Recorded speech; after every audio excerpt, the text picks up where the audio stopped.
এই সমুদ্রটা কত শান্ত আর সুন্দর। এই করলার নৌকায় বসে মনে হচ্ছে যেন ছোটবেলার মতো আবার নতুন একটা ভ্রমণে বেরিয়েছি। আজ একটু দূর পর্যন্ত ঘুরে দেখব। দাদি, আপনি একা এত দূর সমুদ্রে যাচ্ছেন? এই নৌকাটা একটু অদ্ভুত হলেও বেশ মজার দেখাচ্ছে। সাবধানে যাবেন, আমি কাছেই থাকছি। মা, তুমি পাশে থাকলে আমার ভয়ও কম লাগে। দেখো তো, করলার নৌকা নিয়ে সমুদ্রে ঘুরতে এসেছে। এভাবে কেউ নৌকা বানায় নাকি? এটা তো দেখতেই হাসি পায়।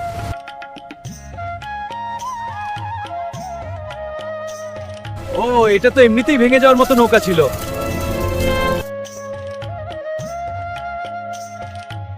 দাদি, ভয় পাবেন না, আমি আপনাকে তুলে নিচ্ছি। এই সমুদ্রের তলদেশে অনেক অদ্ভুত জিনিস আছে। দেখি যদি দাদির জন্য নতুন কিছু বানানো যায়। দাদি এত কষ্ট পেয়েছেন, তাই আমি এমন একটা জাহাজ বানাবো যাতে তিনি নিরাপদে আর আনন্দে ভ্রমণ করতে পারেন। দেখছো, আমরা ভাবছিলাম ওদের নৌকাটা ভেঙে গেলে ওরা আর কিছুই করতে পারবে না। হয়তো আমরা ভুল করেছি। অন্যকে ছোট করে দেখলে শেষ পর্যন্ত নিজেরাই লজ্জা পাই। গল্পটা ভালো লাগলে একটা লাইক দিও, আর এমন গল্প দেখতে সাবস্ক্রাইব করো।